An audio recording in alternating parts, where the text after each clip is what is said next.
we do not have a choice to make where we were born, who our parents were. But we do have a choice to make where we want to go and what kind of family we want to have.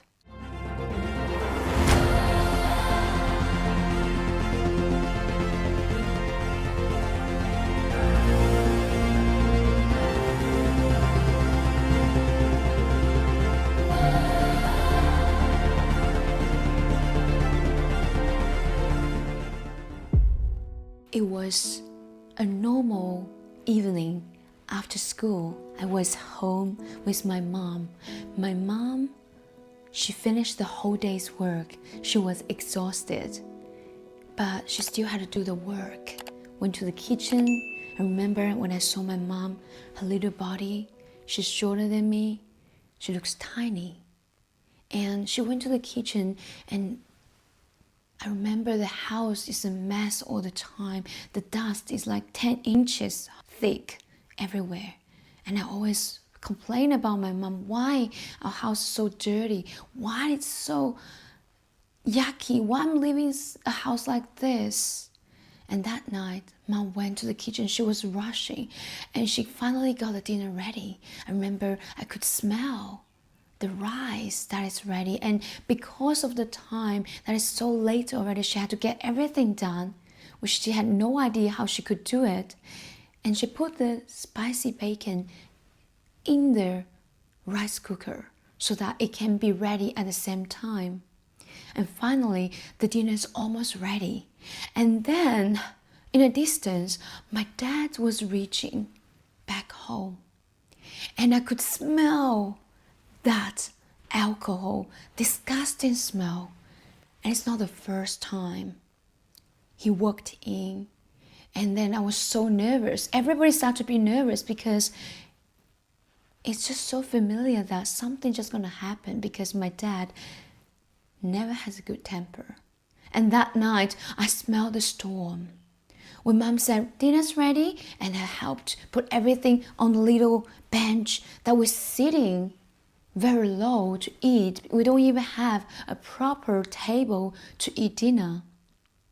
And I remember there's a gate near us, and next to us there are all the neighbors. And we need to be very careful that whenever we say, someone can hear. I was so thankful that night. I couldn't see any neighbors who are home yet. They might go out somewhere, or some of them already shut door. They're about 3-4 houses away. Now, when my mom got the rice and served my dad, and I was helping as well, when we just sat down, and as usual, my dad started to complain. What is this? Yucky! And he started talking again, which we're used to it. But that night, Mom just said one thing. I think it's all right. She hasn't even finished her word, and my dad started to be so angry. He stood up and pushed her to the corner and said, what did you say? How dare you fight back at me? And I was so scared. I was shivering. I was trembling. But then I stood up and said, the moment when my dad put his hand want to smash on my mom, I said, stop, Dad. Stop, please. And I started crying. I lost myself. I was crying so much, so badly. This is the only time that my dad stopped. He paused, and then he left.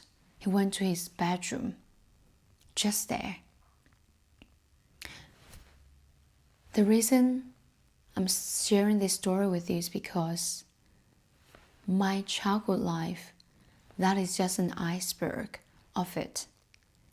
And in fact, I want you to understand, I did not come from a very happy, wealthy, abundant background. In fact, everything that's happening in my world was showing me that I wasn't good enough. I didn't deserve good things. I didn't deserve a family that is happy, that is just sitting together, hug each other and kiss each other. Born in an Asian culture, no one knows how to express themselves. No one knows how to say I love you. And that is a big problem. I never knew that my parents loved me. Back then, not just that time, even when I left my hometown, I started alone in a different city. I was the one who kept calling back to my parents. And then when I started working in another city, I was the one calling my parents every single week. And I was the one giving them money to support them from the age of 17 onwards. When I got sick on bed, they didn't even know. When I was on the surgery bed after a bad experience, and I was thinking, wow, I might be leaving soon. I could feel the cold bed in the hospital. I didn't even know if I'm still worthy to have a family because my parents are never around. But here's the thing, my friend. We do not have a choice to make where we were born, who our parents were.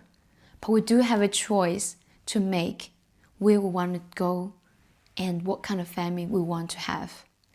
And that changed my life. In my whole life, I was chasing for love. I was seeking for permission, seeking for people to say yes to me before I do something, until the day I decided, you know what? That's it. I no longer want to be the slave of my own life. I want to be the leader of my life. And if you want to know more about my story, and there's one, my biggest secret that I'm going to share in my coming up TEDx talk in April 2026. And if that's you, I'll see you there.